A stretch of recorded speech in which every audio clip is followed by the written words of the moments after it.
Hi everyone and welcome back to the AFL Outer East Netball Show. I'm Mel Broadley from Studio B. And I'm Greg Heinrich and we're excited to bring you a wrap-up of the Interleague. But first... An apology. We do have to apologise to our Div 2 followers. Last week we said that there were no games. We were actually talking about Prem and Div 1 before we did the Interleague write-up or wrap-up. And Div 2 did have games on the weekend and there were some absolute crackers, so we thought we might lead into this show with our Div 2 results.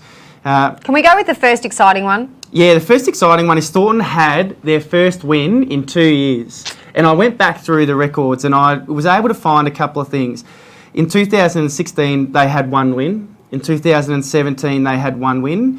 In 2018, they had no wins. And just some of the scorelines they had across last year, 98-9, 94-0, 112-2.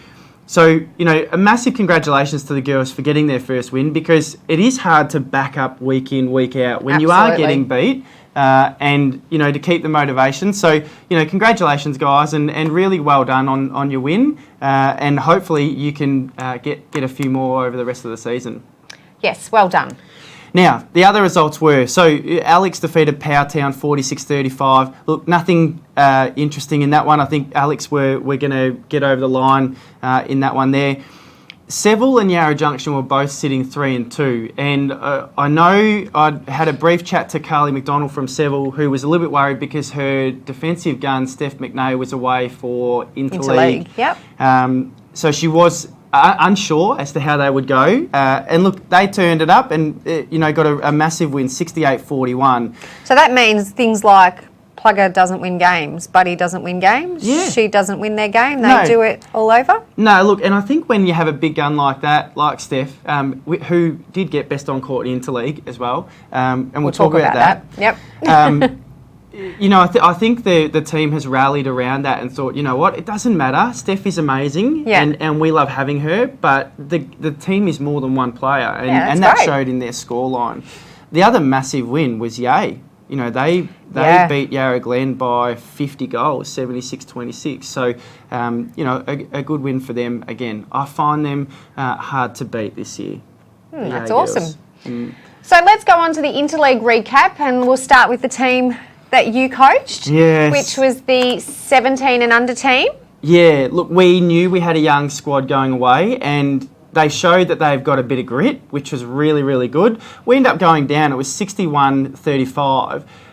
They had 26 more scoring shots. I don't think they had more than one player that was under 5'9". They were very, very tall and they were very solid and they used that to their advantage, and we were very short. But very quick, and I think that showed in our defensive game. We were able to turn over the ball a lot. But we just not convert. Yeah, we just missed the connection through the mid-court. So we had some goalers with Summer Hinchcliffe with 16, Morse with 16, and Lauren Bichette with 3. Yeah, look, Summer started the game on fire. It didn't matter where she received the ball in the ring, it went in. And then we made a slight change in that goal attack role. We brought Ella Morse in, and she had the best impact that we could have hoped for. She played a really high sweeping role as a goal attack, which separated the two goals and allowed the mid-court to find Summer out the back. But also Ella didn't miss either. So, she was really, really on form coming into that game, and we'd started her in the mid-court, made the change, and it worked for the attack end. We just, 46 turnovers, and we only scored off 16. So the connection, and this obviously happens through the interleague programs, when you have limited time to be able to prepare and players are, focusing on their own teams just as much as wanting to play for their league. Sometimes you miss those connections through the mid-court and out of the defensive end, and unfortunately we did, and Bendigo got on top of us early and they ran away with it. I did notice though, a big kudos to your defensive end and my young lady from Berwick. Again, we will call this one the Berwick Show when we'll talk about her, because young Ellie Brasser, 14, nearly 15. Playing in the 17 and under interleague, and she got best on court in the losing. And by far, best on court for Outer East, not best on court across the board. Both leagues gave a best on court award. Right. And Ali won the Outer East because her defensive pressure, she listened to instructions really, really well. We asked her to play front space in front of her tall holding goaler, and the amount of time she was able to get up to that ball and bring it down was just exceptional, because the girl that she played on was probably 4 inches taller than her as well. Yeah, I spoke to her mum and dad and Ellie on Sunday. We were at a Casey tournament in Sale, and they said they were big girls. They were tall girls. They were solid girls that could hold their own. But Ellie does have a bit of a special leap on her. I don't know where that comes from some days, but to watch her she's dynamic. Yeah, in that goal ring. And then there was her and a couple of the other girls who obviously had to travel to that tournament in Sale. So they had a massive weekend driving up to Bendigo in the first place, but then having to go from Bendigo to Sale to play the next day. Yeah. I'd hate to think how they were feeling after the Sunday tournament getting home. Yes, I'm sure they would have been very tired. All right, so let's have a look at the Open. The Open team we reviewed as a game that we should have definitely gone away and been really competitive with. And again, you still look at the list, they end up having 7 VNL players on their list as well. The difference was they played like they'd played together before. Yeah. And again, similar to the 17s, we just missed that connection mainly through that transition phase, because we still had 38 turnovers in that game but scored off 14. And I think that was a tale for both of those teams, was that we just weren't able to protect the ball down court and give our goalers the opportunity. So the final score was Bendigo 55, defeated out at East for 40. And now the best on court, as we mentioned before, was Steph McNay from Seville. Yeah. Yep. And I reckon she probably would have been close last night playing for Saints too. So she's having a cracker of a year. And, this is, like we said earlier in the piece, that it's her first year playing VNL. And I just think that she's, embracing the feedback that she's getting at that level. She's taking it back to her Seville game. But then, when she gets an opportunity to do that at Interleague, she really, really showed how good she was on the weekend. Her leap, her speed, she wins ball. And that's what you want out of your defenders. That's fantastic. So the goalers were Stewart with 31, McDowell with 5, and is that Caralua? Ellie Corrala. There might be a spello on the TV there, thanks, right. Will. But we'll get through it. And she shot 4. Yep, Will's shaking his head in dismay. So it's all right. Okay, so Interleague done. Look, again, proud of the girls for going away. It was a tough weekend for everybody, all 4 teams. The footballers really, they were up against it all day in the juniors and also the seniors too. So I think there was a few sore heads coming home from Bendigo. But what it does give us knowledge on how we can adapt the representative program for next year. We know that it was going to be a challenge having both leagues join together this year. We had some great talent, but I think it definitely gives us more information to build on for the program for next year. Fantastic. So our upcoming games this week in the Premier League are Narre Warren versus Wandon. Yes. Upway Tacoma versus Beaconsfield, Berwick versus Warrialic, Healesburg versus Cranbourne, and Alinda Ferny Creek have the bye. Which will be interesting in a couple of weeks. Yeah, a couple of things with this one. Wandon, we know that they've recently, their coach has resigned, so they'll have somebody new step in there. Hopefully the girls can respond to that and try and get a good win, or at least be competitive against Narre, because we know Narre are a great outfit. They're solid across the board. So that one, it may end up being a bit closer than what you might first think, seeing Narre there, but we'll have to wait and see. But yeah, like we spoke about before, Alinda, they will have had 2 games off before they go into their battle against Beaky.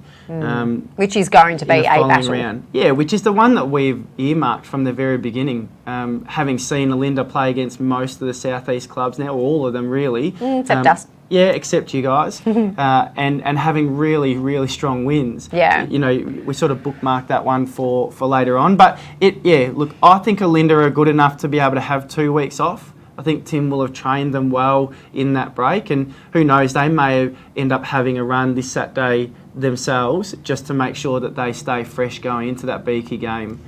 Yeah, Still one to watch though. Yeah, definitely going to be one to watch. Absolutely. The top 4 though, the top 4, so Alinda top, Beaky second, Cranbourne third, and then Narre fourth. Cranbourne have only played 3 games based on this ladder, so they still have a couple of weeks to catch up on. And again, we know that they're a great team themselves, so they'll be keen to get another win on the board on the weekend. Yeah, definitely. So we'll go into the upcoming games for Division 1. Monbulk versus Pakenham, Mount Evelyn versus Dufton, Rock versus Belgrave, and Emerald versus Warby Millgrove. Yep. Monbulk Pakenham will be a good game. I think Pakenham will get over the line on that one. I know Monbulk have Steph Pop, who, she's played a lot of elite level National League netball. Wasn't supposed to be playing, but did have a conversation with her at the end of last week, or even early this week, and I think she'll stay in the Monbulk dress for the rest of the year. She's the sort of player who will play one game, but then find it hard not to commit for the rest of the year. So her intentions weren't to play. I think she's going to stick it out. Good for her. Yeah, Emerald Warby, Mount Ev Doveton. That'll be a tough game. Mount Ev, they've got a solid team, and I know Doveton, they've got quite a young team. Will be keen to come out and give Mount Ev a run for their money. Rock Belgrave, I'm not really sure. Rock are they've had some really good wins this year already, and they're very, very strong. I think they are sitting top. They're 4-4. I was going to say, I thought they'd had a solid start to the season, Rock. Yeah, but again, Belgrave, I think we're still a bit unknown with them as to how good they actually can be. So they might come out and surprise us as well. Yes, but they're top to everyone though. Yeah, good luck to everybody. Their top 4 rounds us out with Rock, Mount Evelyn, Belgrave, and Pakenham in those top 4 positions. There's four teams all on equal points. So Belgrave, Pakenham, Warburton, Millgrove, and Doveton all on 8 points. Yeah, well, it's going to be an exciting season for that division, I think. Yes. Now, let's not forget this week. No. There's Div 2 games. Everybody's playing. So let's review the Div 2.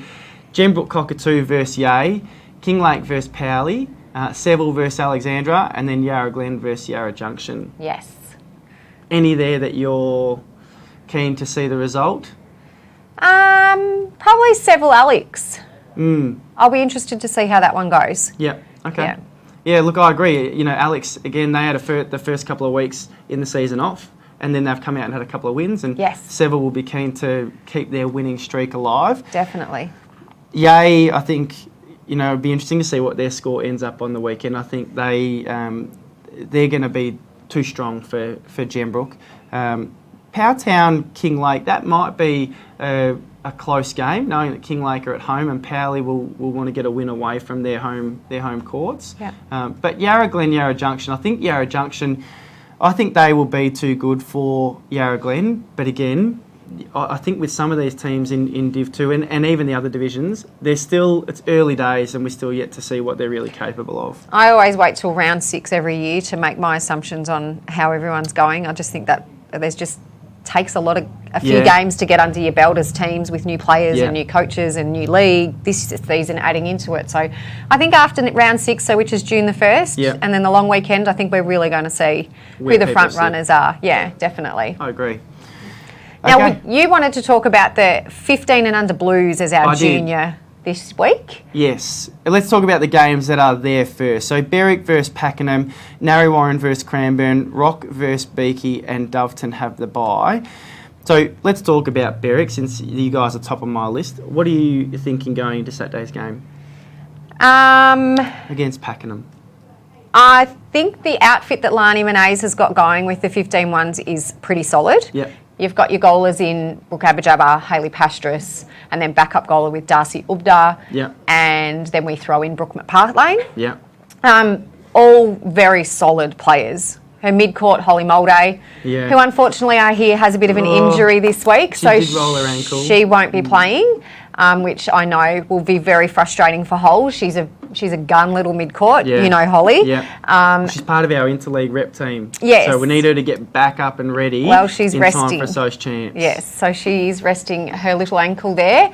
And her defence in Louisa Suleimani, who's a young up-and-coming defender, who I believe has an injury also. So this game is going to be very interesting. Pakenham could quite take it. But we've manipulated a few things, and I'm sure the coaches will get around everything at the club and get behind the girls, and there'll be a lot of encouragement, on Court 1 when that game comes up. A message for all of the girls, whether you're 13s, 15s or 17s, Netball is not about playing 7 days a week, twice a day. It's about playing really good quality netball, but making sure the time that you're off court, you spend wisely. You know, ice bars, massage, recovery, foam roller, spiky ball. We want to avoid as many injuries as we can. We know it's a high impact sport, so please be smart. We know the girls who are injured, carrying injuries now, that they've got great support around them, and they're doing really well to get their rehab right. But for all the other players out there, please make sure you are smart with your bodies, because we want to see you playing still in another 20, 25 years, not having to retire by the time you're 21. Very true.